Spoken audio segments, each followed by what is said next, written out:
सरना धर्म कोड को लेकर कोई बड़ी फैसला करने नहीं जा रही है, या साफ शब्दों में कहें तो सरना धर्म कोड को लेकर आदिवासी समाज को निराशा हाथ लगी है। इस देश में 1871 से 1991 तक जनगणना हुई, तो उसमें हमारी अलग पहचान हो रही थी, अपनी गणना अलग हो रही थी। लेकिन 1961 में जो है कांग्रेस की सरकार थी, उन्होंने हटा दिया। आरएसएस बीजेपी का हिंदू राष्ट्र का जो सपना में आदिवासी धर्म कोड जो है बाधा बन गया और कहाँ खो गया। मैंने इसको मान के चलिए कि शिकार हो गए हम लोग, कि हम लोग को समझ में आ गया है कि बीजेपी हमको धर्म कोड नहीं देगी। और चूंकि जनगणना भी 1 अप्रैल से शुरू हो गया, इसलिए देश स्तर पर यह तय किया कि 1931 और 1941 में जो ट्राइबल रिलीजन था, आदिवासी धर्म था, उसी को पुनः रीस्टोर करने का मांग पूरा देश के लोग कर रहे हैं। पर वो तो निशा उरांव कहती है कि सरना सनातन एक है, एक ही माँ बाप के दोनों औलाद हैं। आपका निशा भगत भी यही कहती है कि सरना सनातन एक। चंपाई सोरेन तो जल जंगल जमीन की आवाज रहे हैं, आज वो भी कह रहे हैं, इसी बात को कह रहे हैं। देखिए, ये बात जब हम चंपाई भाई जेएमएम में थे तो नहीं बोलते थे ना, आज बोल रहे हैं ना। चश्मा बदल गया, निश्चित रूप से टेस्ट बदल जाता है ना, अलग अलग दुकान में जाने से। बहुमत दिखाने के लिए आदिवासी को बलि का बकरा बनाइए, ये तो आदिवासी स्वीकार नहीं करेगा ना। लेकिन हिंदू समाज में आज जंगल को कौन उजाड़ रहा है बताइए? इस प्राकृतिक पहाड़ को कौन खत्म कर रहा है? नदी को कौन खत्म कर रहा है? एक तरफ आप बोलते हैं कि हम प्राकृतिक के पुजारी हैं, तो आप तो प्राकृतिक को उजाड़ रहे हैं। और आज जो है पूरे दुनिया में पर्यावरण का समस्या आ रहा है, तो इसलिए आपका कहना प्राकृतिक पूजा और मेरा प्राकृतिक, हम अपने जल जंगल जमीन के जान देने के लिए तैयार हैं और आपको इसको पूरे दोहन कर रहे हैं। दोस्तों, जातीय जनगणना की शुरुआत हो चुकी है, डिजिटली सर्वे का दौर चल रहा है, लेकिन झारखंड से एक आवाज उठी थी, एक मांग उठी थी। वह मांग थी आदिवासी समाज की ओर से उसकी अपनी पहचान की, उसकी सांस्कृतिक सामाजिक पहचान की, यानी सरना धर्म कोड की। लेकिन इस जो जातीय जनगणना का या कास्ट सेंसस की जो बातें अब तक सामने आई है, उसके अनुसार इस बार सरकार जो है सरना धर्म कोड को लेकर कोई बड़ी फैसला करने नहीं जा रही है, या साफ शब्दों में कहें तो सरना धर्म कोड को लेकर आदिवासी समाज को निराशा हाथ लगी है। इस वक्त जिस चेहरे को आप देख रहे हैं, संयुक्त बिहार में मंत्री रहे हैं पूर्व मंत्री देव कुमार धान जी हमारे साथ हैं, आदिवासी समाज की मुखर आवाज हैं और सरना धर्म कोड को लेकर झारखंड से लेकर दिल्ली तक आंदोलन करते रहे हैं। पूरे देश में, झारखंड के बाहर भी अमूमन 4 से 5 राज्यों में आदिवासी समाज को संगठित करते रहे हैं, सरना धर्म कोड की वकालत करते रहे हैं। तो आज देव कुमार धान जी से हम लोग समझने की कोशिश करते हैं कि वह सरना धर्म कोड की मांग कहाँ खो गया। देव जी, आपको बहुत बहुत चलिए, आपको भी बहुत बहुत जोहार, सभी आपके दर्शकों को भी। देव जी, सरना धर्म कोड यानी देव कुमार धान बिहार, झारखंड, उड़ीसा, छत्तीसगढ़, तमाम राज्यों के आदिवासी समाज को संगठित करते रहे कि भाई ये तुम्हारी जो पहचान तभी सुरक्षित रहेगी जब सरना धर्म कोड मिलेगा। दिल्ली भी गए, जंतर मंतर या दूसरे स्थानों पर घेराव प्रदर्शन भी किया, हालांकि घेराव करने की कई बार आपको अनुमति भी नहीं मिली। क्या है, अब तो जाति कास्ट सेंसस की शुरुआत हो चुकी है, उदास हैं आप? देखिए, निश्चित रूप से अगर इसका पीछे का इतिहास में आप जाएंगे तो इस देश में 1871 से 1991 तक जनगणना हुई, तो उसमें हमारी अलग पहचान हो रही थी, अपनी गणना अलग हो रही थी। लेकिन 1961 में जो है कांग्रेस की सरकार थी, उन्होंने हटा दिया। और उसके बाद से लगातार जो है, चाहे कार्तिक उरांव हो, चाहे रामदयाल मुंडा हो, इस तरह के जो सामाजिक हमारे बुद्धिजीवी लोग भी लगातार संघर्ष करते रहे। और हम लोग भी जो है इस आंदोलन में 2001 से हम लोग इस आंदोलन को आगे बढ़ाने में जो है हम लोग लगे रहे और आज भी लगे हुए हैं और हम लोग लगातार संघर्ष कर रहे हैं और हम लोग पूरे देश स्तर पर लोग आदिवासी को एकजुट करने में, इस मुद्दे को जन जन तक पहुंचाने में हम लोग काफी जो है आगे बढ़ चुके हैं। आपको पता ही है कि बीजेपी या आरएसएस इस भारत देश को हिंदू राष्ट्र बनाना चाहता है। क्योंकि अगर 10% ही मान लीजिए आदिवासी, तो 10% को माइनस कर देने से वे जो है बहुमत के आंकड़ा से नीचे चला आता है, 75% से नीचे चला आता है। तो आरएसएस बीजेपी का हिंदू राष्ट्र का जो सपना में आदिवासी धर्म कोड जो है बाधा बन गया और कहाँ खो गया। मैंने इसको मान के चलिए कि शिकार हो गए हम लोग। आरएसएस का शिकार हो गए। पहले तो कांग्रेस का हो गए 1961 में, अब आरएसएस का हो गए। मैंने आदिवासी समाज के दो दुश्मन आरएसएस और कांग्रेस। देखो 1961 में अगर आप देखेंगे तो कांग्रेस की सरकार थी, तो हम बीजेपी को तो उस समय दोष नहीं दे सकते। लेकिन आज जो है बीजेपी से हम उम्मीद नहीं कर सकते हैं, आरएसएस से उम्मीद नहीं कर सकते हैं कि उनके जो मोहन भागवत जी जो सबसे हेड है, उन्होंने तो यहाँ आके बोल के चले गए कि सनातन एक है। तो वो तो आरएसएस के हेड है ना, यहाँ तो फैसला भाजपा को लेना है। देखिए भाजपा आरएसएस इशारा पर नाचती है, अपनी औकात बीजेपी को कहा है कुछ भी नहीं। असली जो पावर हाउस तो नागपुर है ना। तो कहा माना जाए कि देश का जो अभी पावर हाउस है नागपुर बना। हाँ निश्चित रूप से देश का पावर हाउस नागपुर है। अगर आज मोहन भागवत तय कर ले और बीजेपी आरएसएस तय कर ले कि आपको मोदी को हटाना है, तो आदेश आ जाएगा मोदी जी कुछ नहीं है ना, कुछ नहीं। तो पूरा देश तो उन्हें कठपुतली है समझिए, हिंदुत्व का मानता है, कलयुग का भगवान मानता है। देखिए ओबीसी, देखिए वो ओबीसी है तो ओबीसी के लिए क्या कर पा रहे हैं वो तो राहुल गांधी अगर हमको लगता है इतना जोर शोर से नहीं उठाते ओबीसी का कि जिसका जितना जनसंख्या भारी, जिसकी जितनी संख्या भारी उतनी हिस्सेदारी, और उनको हमको तो लगता है केंद्र सरकार को उन्होंने मजबूर कर दिया। तो राहुल गांधी भी तो नारा चोरी करके लाए हैं, नारा तो जगदेव प्रसाद का था, नारा ठीक है, नारा मुलायम सिंह का था, लालू यादव का था, तो चोरी का स्लोगन लेकर राहुल जी आ गए। निश्चित है कि चोरी का ही, लेकिन उन्होंने हिट तो किया ना। हिट तो किया और बीजेपी को मजबूर कर दिया।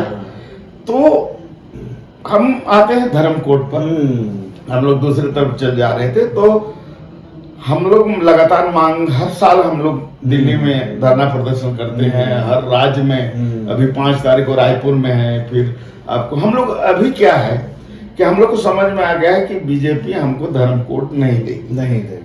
और चूंकि जनगणना भी 1 अप्रैल से शुरू हो गया, तो हम लोगों ने ये तय किया है कि हर राज्य में हम लोग मीटिंग करके लोगों को जागरूक करें कि भाई कैसे अधिक से अधिक जो है लिखा जाए आदिवासी धर्म, है ना।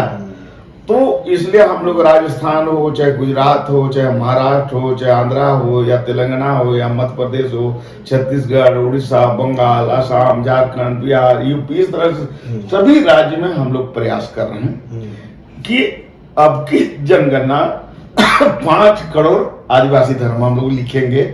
इस तरह का हम लोग अब की जनगणना 5 करोड़ सरना नहीं, आदिवासी धर्म, क्योंकि सरना लोकल स्तर पर है, राष्ट्रीय स्तर पर इसको लोग मान्यता नहीं दे रहे हैं। इसलिए चूंकि पूरे देश स्तर पर एक ही धर्म कोलम मिलेगा, आदिवासियों को अलग अलग तो मिलेगा नहीं कि भाई सरना भी मिलेगा, सारी भी मिलेगा, आदिवासी धर्म भी मिलेगा, आदि धर्म भी मिलेगा, ऐसा तो होगा नहीं। तो इसलिए देश स्तर पर ये तय किया कि 1931 और 1941 में जो ट्राइबल रिलीजन था, आदिवासी धर्म था, उसी को पुनः रीस्टोर करने का मांग पूरा देश के लोग कर रहे हैं। तो इसलिए हम लोग पूरे आदिवासी धर्म पर पूरा फोकस कर रहे हैं कि कम से कम अगर जनगणना में सरकार ना दे, लेकिन हम अपना धर्म तो लिखवा ही सकते हैं। और वो जो अन्न का कॉलम है उसमें, हाँ उसमें अन्न का कॉलम में हम लोग जो है अपना 5 करोड़ आदिवासी धर्म लिखाएंगे। आदिवासी धर्म लिखाएंगे जी।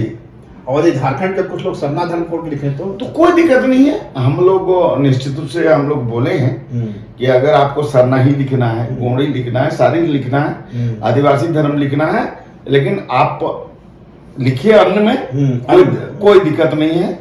क्योंकि हम अगर 1941 का आंकड़ा में अगर देखिएगा तो उस समय बताया जाता है कि करीब करीब 2.5 से 3 करोड़ आदिवासी था, और सब लोग जो है ट्राइबल रिलीजन लिखा था, आदिवासी धर्म लिखा था। अब मजबूरी में अभी सबको जो है हिंदू धर्म लिखना पड़ रहा है या मुस्लिम धर्म लिखना पड़ रहा है। आप लोग मजबूरी के हिंदू हैं?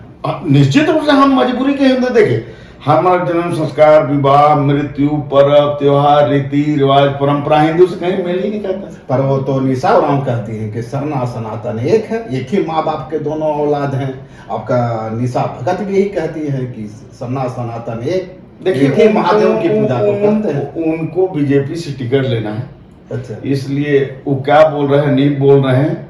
और कोई वो लोग जो है आदिवासी समाज को जो है निर्देश करने वाला प्राणी नहीं है। भाई चंपाई सोरेन तो जल जंगल जमीन की आवाज रहे हैं, आज भी कह रहे हैं, इसी बात को कह रहे हैं। देखिए, ये बात जब हम चंपाई भाई जेएमएम में थे तो नहीं बोलते थे ना, आज बोल रहे हैं ना। चश्मा बदल गया। निश्चित रूप से टेस्ट बदल जाता है ना अलग अलग दुकान में जाने से। आपको लगता है कि ये जो आरएसएस है या भाजपा है, हिंदू समाज को इस हद तक विखंडित होने देगी कि इसी हिंदुस्तान में मिजोरम से लेकर जो पूर्वोत्तर के राज्य, वहां तो पहले ही हिंदू अल्पसंख्यक हो गया है, एक नया स्टेट झारखंड में भी हिंदू अल्पसंख्यक हो जाए, ऐसा कोई फैसला लेगी क्या? मैं इसलिए कह रहा हूँ, थोड़ा सा वक्त लूंगा। यहाँ 26% आबादी है आदिवासी समाज की, 16% के आसपास आबादी है यहाँ कुर्मी समुदाय की। इस उनके द्वारा भी सरना धर्म कोड की मांग की जा रही है। हमारे मंच पर लोगों ने कहा कि हम लोग भी सरना धर्म ही लिखेंगे, वो अलग विवाद का विषय हो सकता है। पर यदि वे लिखते हैं तो 26 और 16 ये मोटा मोटी 50 के आसपास चला जाएगा। तो झारखंड है एक झारखंड में हिंदू अल्पसंख्यक हो जाएंगे। देखिए, आप जनसंख्या मान लीजिए कि यहाँ अगर अल्पसंख्यक का आप बात कर रहे हैं कि मुस्लिम और ईसाई मिलकर के 20% करीब होते हैं। हाँ, मुस्लिम ईसाई 20% और 60%। देखिए, आदिवासी का निश्चित है कि यहाँ 15 करोड़ पूरे देश के आदिवासी अपने को हिंदू नहीं मानते। नहीं, झारखंड के संदर्भ में बात करें तो यहाँ भी 26% मान लीजिए आज के 1 करोड़ आदिवासी जो है, आदिवासी अपने को हिंदू नहीं मानते, है ना। उसमें 13 लाख मान लीजिए हटा दीजिए या 15 लाख हटा दीजिए, तो 85 लाख जो आदिवासी है वो अपने को हिंदू नहीं मानता है। समझ गए? तो अब भाई जिसका जो उतना हिंदू का जितना जनसंख्या है वो तो नहीं ना रहेगा। अब मान लीजिए हिंदू को बहुमत दिखाने के लिए आदिवासी को बलि का बकरा बनाइए, ये तो आदिवासी स्वीकार नहीं करेगा ना। देश में एक चिंता यह भी है कि देश में यदि हिंदू कमजोर होगा, हिंदुत्व का जो सेंटिमेंट है कमजोर होगा, तो देश विखंडित होगा। नहीं, कैसे आप बोल रहे हैं? मान लीजिए कि पूरे देश में मुसलमान कितने परसेंट है? 16%। ईसाई 2%। अधिक से अधिक नहीं, 2 से ज्यादा है। नहीं, 2 ही करीब है। 2 करोड़ 64 लाख करीब है ना देश में। हाँ, 2 करोड़ 64 लाख करीब है 2011 के अनुसार। तो 20% मान के चलिए, तो एक तरफ 80% जनता है और एक तरफ 20, तो 20 से 80 को कैसे खतरा है? उसमें से आदिवासी निकल जाएगा तो 10 करोड़ आदिवासी निकल गया ना। आप लोग की जो मांग है जो वो माना जाए तो 10 करोड़ आदिवासी भी निकल जाएगा। हाँ, 10 करोड़ आदिवासी तो हिंदू का क्षरण होगा ना। देखिए, हम आदिवासी तो हिंदू नहीं ना है, तो हम तो अलग रहेंगे ही ना। तो उसमें कहाँ दिक्कत है? उसमें तो कोई दिक्कत है। तो आप लोग ये सरना धर्म कोड की मांग करते रहेंगे? देखिए, हम लोग का निश्चित है कि आजादी से पहले भी अंग्रेज जमाने से भी हमारा अलग गणना होती थी, लेकिन आज मजबूरी में हमको चूंकि अन्य कर दिया। नहीं, कुछ लोग कहते हैं कि जो सरना धर्म कोड की मांग है ये दरअसल सरना धर्मियों की ओर से नहीं आ रही है, तो क्रिश्चियन लोग की ओर से आ रही है, जो कन्वर्टेड ईसाई हैं उनकी ओर से आ रही है। तो इसका पैमाना भी है, क्योंकि सरना धर्म कोड का जो कैबिनेट नोट लिखा गया वो तो प्रभाकर तिर्की ने लिखा था। देखिए, बयान कौन देता है, क्या करता है, नहीं। देखिए, जो कैबिनेट में जो ये आया था, जो विधानसभा जाने के लिए जो आपको ये नोट बनाया गया था, उसमें आदिवासी धर्म ही आया था, आदिवासी धर्म। हाँ, बाद में केंद्र में भी भेजे ना हेमंत, तो आदिवासी ओब्लिक सरना ही भेजे। नहीं, मैं दूसरा सवाल कर रहा था कि सरना धर्म कोड की मांग जो है सरना समाज की ओर से नहीं हो रहा, ईसाई समुदाय की ओर से हो रहा है। नहीं, और उसका सबसे बड़ा कारण है कि प्रभाकर तिर्की ने उसका नहीं, देखिए वो क्या किए थे, नहीं किए थे, लेकिन आप जानते हैं कि कार्तिक उरांव जो है 1967 के जमाने में, 70 के जमाने में, जब पता नहीं प्रभाकर पैदा भी नहीं होंगे, तब से आदि धर्म का जो है मांग उन्होंने किया। और उन्होंने तो यहाँ तक किया कि धर्मांतरित जो आदिवासी है उसको जो आरक्षण का लाभ नहीं मिलना चाहिए। और डिलिस्टिंग के सब जो मामला है, पहले वो उठाए थे, लोकसभा में उठाए थे। तो यही तो इसलिए देखिए, वो कट्टर आदिवासी थे और वो अपने हिसाब से, चूंकि वो तो बहुत पढ़े लिखे लोग थे ना, तो इसलिए उन्होंने अपने हिसाब से अपनी बातों को रखे, कांग्रेस में रखे, उन्होंने रखी इस बात को, इसीलिए कहा जाता तो है। इसलिए वो कोई वोट के लिए नहीं कर रहा है। दूसरा जो सवाल आता है या जो दूसरा आशंका व्यक्त की जा रही है कि सरना धर्म कोड की मांग जो है, या सरना धर्म कोड की मांग के पीछे भी आरएसएस है। वो एक थोड़ा सा पेश है, उनका तर्क है कि सरना धर्म कोड जो ही आदिवासी समाज को मिलता है, जो कन्वर्टेड आदिवासी हैं, उनका आरक्षण समाप्त कर दिया जाएगा। नहीं, देखिए, कैसे उसका आरक्षण, धर्म के आधार पर तो आदिवासी को आरक्षण मिला नहीं। हाल में सुप्रीम कोर्ट का जो फैसला आया है एससी मामले में, अब तो मांग उठ रही है कि जो 341 में जो प्रावधान है उसे 342 में लागू कर दिया जाए। चंपाई सोरेन कल एक आलेख लिखे हैं, वो कह रहे हैं कि जब धारा 370 समाप्त हो सकती है तो 342 क्या है, इसे भी एक दिन में समाप्त कर दिया जाएगा। देखिए, पहला बात तो जो अभी जो सुप्रीम कोर्ट का जो फैसला आया है, एक दलित जो हरिजन बन गया था, माने हरिजन जो है एक दलित पादरी बन गया, ईसाई धर्म अपना लिया था, और उन्होंने जो है एसटी एससी एट्रोसिटी एक्ट के आधार पर उन्होंने केस किया, और उससे बचने के लिए केस जो वहां चला गया। तो निश्चित है कि एसटी एससी एट्रोसिटी एक्ट जो 89 दोनों एक संयुक्त रूप से बना है, लेकिन ये फैसला जो आया सुप्रीम कोर्ट का एससी के मामले में आया है, लेकिन उसको एसटी एससी जो चूंकि उसमें एक ही है, इसलिए उसमें एसटी एससी पूरा तो इसलिए इसको जो है गलत ढंग से जो है व्याख्या किया गया। चूंकि देखिए, इसमें क्या है कि बाबा साहेब अम्बेडकर ये उस समय काफी जो है मुस्लिम जो है ईसाई धर्म और मुस्लिम धर्म में धर्मांतरित हो रहे थे, तो उसको रोकने के लिए उन्होंने संविधान में ये प्रावधान किया था। तो शुरू से उसका प्रावधान है कि जो बाबा साहब को भी हिंदू धर्म की चिंता थी। भाई, देश में थे तो देश की चिंता तो होना ही है। प्रधान को भले ही हिंदू धर्म की चिंता नहीं, चूंकि हम देखिए हिंदू धर्म की लोग रक्षा करें, उसमें हमको कोई आपत्ति नहीं है, लेकिन जबरदस्ती आदिवासी को हिंदू बनाने का जो प्रयास किया, जैसे आरोप लगाया जाता है ना कि ईसाई लोग आदिवासी को जो है ईसाई बना रहे हैं, उसी तरह से हिंदू लोग भी आदिवासी को हिंदू बना, उसका आपत्ति घर वापसी है ना। नहीं, घर वापसी कैसे, आदिवासी कभी भी हिंदू नहीं रहा।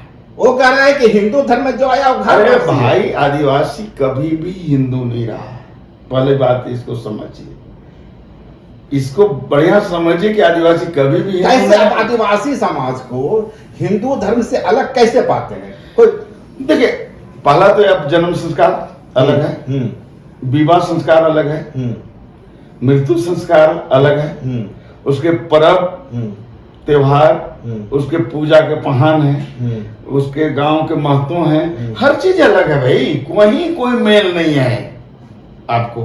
वो कहते हैं कि वो भी प्रकृति की पूजा करते हैं, वो भी पीपल पूजते हैं, बर पूजते हैं, हम भी पीपल बर पूजते हैं, वो भी जंगल झाड़ को पूजते हैं, नदी को पूजते हैं, हम भी पूजते हैं, वो भी निराकार ईश्वर की प्रार्थना करते हैं। आदिवासी हम लोग भी हमारे यहाँ दादू हैं, कबीर है, रैदास है, गुरु नानक हैं, ये सब तो निराकार वाले हैं। देखिए, पहली बात, आप आदिवासी और हिंदू की बात आप कर रहे हैं, तो आदिवासी में समुदाय में किसी माँ के पेट से पैदा हुआ व्यक्ति को भगवान नहीं माना जाता है, और हिंदू में अवतार माना, जैसे राम को, कृष्ण को, क्यों भाई राम को हम जानते हैं ना, बहुत सारे हिंदू हैं जो राम को नहीं मानते, बहुत सारे हिंदू कृष्ण को नहीं मानते। हमारे यहाँ आर्य समाज है, आर्य समाज ही कहता है कि भाई सब जो है बकवास है, भगवान कभी पैदा नहीं होता है, और वो आर्य समाजी हिंदू भी है। मैं इसी बात कर रहा हूँ। देखिए मैं उधर नहीं जाता हूँ। देश में अगर आप हिंदू समुदाय का गिनती को देखिएगा तो 2011 में करीब 100 करोड़ करीब हिंदू दर्ज किया गया। हम उसकी बात कर रहे हैं, हम आंकड़ा की बात कर रहे हैं। तो ये इनका दर्शन अलग है, हमारी दर्शन अलग है। तो इसलिए जो है अगर आप देखिएगा, जैसे आप बोल रहे हैं प्राकृतिक पूजा करते हैं, और हम भी दावा करते हैं कि हम तो व्याख्या करते हैं भगवान मने भ से भूमि, ग से गगन मने सूरज, और भगवान मने वन से जो है आपको पेड़ से जंगल और पानी, ना से नाला मने नीर। तो ये मेरा भगवान है। लेकिन हिंदू समाज में आज जंगल को कौन उजाड़ रहा है बताइए? इस प्राकृतिक को, पहाड़ को कौन खत्म कर रहा है? नदी को कौन खत्म कर रहा है? एक तरफ आप बोलते हैं कि हम प्राकृतिक का पुजारी हैं, तो आप तो प्राकृतिक को उजाड़ रहे हैं। और आज जो है पूरे दुनिया में पर्यावरण का समस्या आ रहा है। तो इसलिए आपका कहना प्राकृतिक पूजा, मेरा प्राकृतिक, हम अपने जल जंगल जमीन के जान देने के लिए तैयार हैं, और आपको इसको पूरे दोहन कर रहे हैं। इसका जवाब हमको आप बताइए। मूल सवाल पे आते हैं। आप कर रहे थे कि एससी में फैसला आया और उसको एसटी में लागू करने की मांग की जा रही है, और इस पक्ष में अब चंपाई सोरेन भी आ गए हैं। चंपाई सोरेन कह रहे हैं कि 342 को हम समाप्त कर देंगे। देखिए चंपाई जी बहुत अच्छी बात है। केंद्र में जिसकी सरकार है उसी पार्टी में चंपाई जी है, तो यहाँ मैदान में हल्ला करने से अच्छा है उनको आला कमान को वो जो है कन्विंस करें कि भाई आप जिस तरह से एससी के लिए कानून बना है उस तरह से आप एससी के लिए माने एसटी के लिए भी आप बना दीजिए कि जो एसटी ईसाई, मुस्लिम, सिख, जैन, बौद्ध, हिंदू धर्म में अपनाएगा उसका एससी का कैटेगरी खत्म हो जाएगा। कानून बना लीजिए, कहाँ दिक्कत वो बने कि जो ईसाई और मुस्लिम बनेगा उसका खत्म होगा, जो सिख हिंदू बौद्ध बनेगा, जैन बनेगा, उसका थोड़ी खत्म होगा। तो भाई आप जो एससी के लिए है वैसे एसटी के लिए भी कर दीजिए, क्या दिक्कत है? लेकिन यहाँ केवल यहाँ केवल 370 को खत्म करने में 50 वर्ष लगा ना, थोड़ा इंतजार कर लीजिए, खत्म करने में कोई दिक्कत नहीं, हम लोग इंतजार कर रहे हैं। लेकिन हम चंपाई जी से चाहे और तमाम नेता से यही बात बोलेंगे कि आपकी पार्टी का मामला है, आपकी पार्टी का केंद्र में सरकार है, आप जो है इसको कानून बनवा दीजिए लोकसभा और राज्यसभा से। आप देव जी, आप भाजपा को इतनी चुनौती क्या लगता है? भाजपा का जो 7 राज्य हैं पूर्वोत्तर के, वहां उनके ही सीएम हैं, तो आपको लगता है कि भाजपा यह फैसला नहीं ले सकती है इसलिए कि भाजपा यदि इस फैसले पर जाएगी तो पूरा पूर्वोत्तर में बगावत हो जाएगी? काहे कि वहां तो जो 6ठी अनुसूची के एरिया है उस इलाके में 90% आबादी जो आदिवासी समाज की है वो तो क्रिश्चियन की है। भाजपा को वहां पॉलिटिक्स भी करनी है, तो सत्ता से बाहर हो जाएगी 5 स्टेट में। इसकी ओर इशारा कर रहे हैं क्या? देखिए हम इसको 2 चीजों से आपको समझाना चाहते हैं। पहला तो हिंदू मुसलमान के मामले पर नॉर्थ ईस्ट में गौ मांस खाना बने आपको जो है बीजेपी के लिए खुला है, वहां पर कोई प्रतिबंध नहीं, गोवा में भी खुला है। नहीं मैंने उनका कहना है कि यहाँ खा सकते हैं, लेकिन इधर इस राज्य में गौ मांस आप नहीं खा सकते। हिंदी भाषा भाषी प्रदेश में गाय नहीं खा सकते, और पूर्वोत्तर के राज्यों में गाय क्योंकि वहाँ मुसलमान ईसाई का वोट लेना है, तो जो है आप वहाँ गौ मांस पर प्रतिबंध नहीं। तो संबित पात्रा ने तो कह दिया, और यहाँ जो है आप लगा रहे। तो भैया पूरे अगर ठीक है आप गौ के बहुत बड़े रक्षक हैं, हम बहुत स्वागत करते हैं, तो आप कानून बना दीजिए। लेकिन इस भारत देश नंबर 1 या नंबर 2 है गौ मांस निर्यात करने, तो आप उसको क्यों नहीं रोक रहे हैं भाई?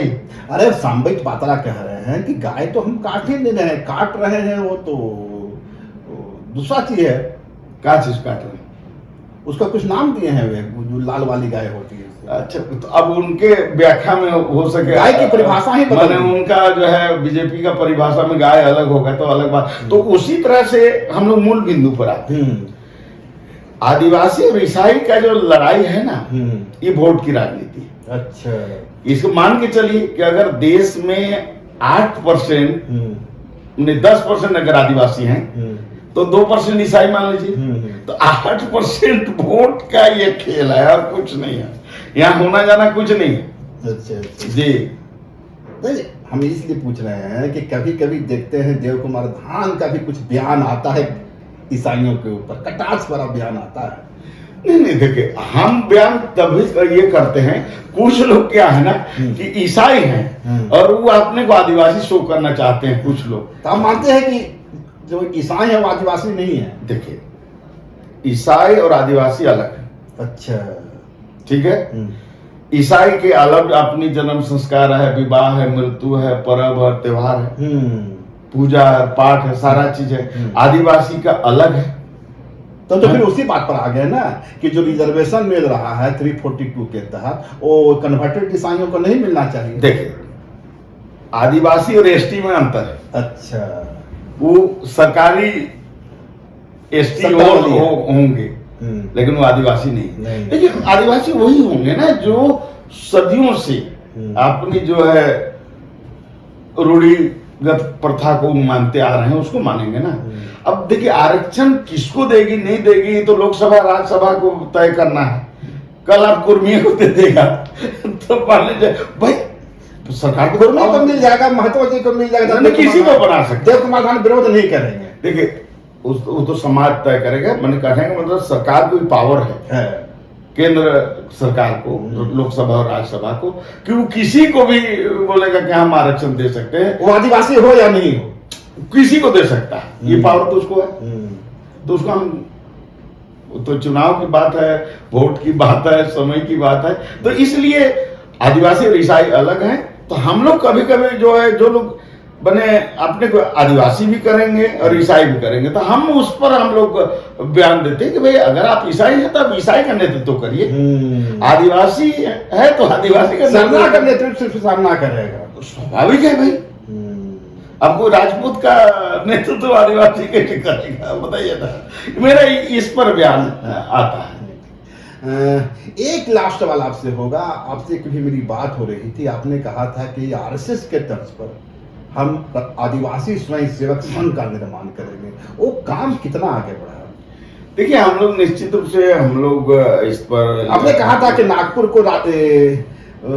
को छोटा नागपुर से चुनौती पेश करेंगे। हाँ, हम लोग इस पर काम कर रहे हैं कि आदिवासी स्वयंसेवक परिषद करके हम लोगों ने एक संगठन का निर्माण किए हैं और इसका हम लोग जो है प्रखंड गांव में जो है इसका कार्यकर्ता हम लोग तैयार कर रहे हैं। और उसी कार्यकर्ता के बल पर जो हम लोग बोल रहे हैं कि 5 करोड़ जो है अब आदिवासी धर्म लिखेंगे, क्योंकि उस पर हम लोग शिक्षा पर भी काम कर रहे हैं, उसके आर्थिक विकास पर भी हम लोग काम कर रहे हैं और भी चीजों पर काम कर रहे हैं। तो ये थे हमारे साथ देव कुमार धान जी, जिन्होंने कई मुद्दों पर अपनी बेबाक राय रखी और इस बात को साफ कर दिया कि भले ही इस बार केंद्र सरकार की ओर से सरना धर्म कोड को मांग को अस्वीकार कर दिया गया, उसकी मांग सुनी नहीं गई, लेकिन आदिवासी समाज निराश नहीं है। सरना धर्म कोड के लिए आदिवासी समाज अपनी लड़ाई को जारी रखेगा और इस बार पूरे देश में आदिवासी समुदाय की ओर से अन्न के कॉलम में आदिवासी धर्म जोड़ने की कोशिश की जाएगी।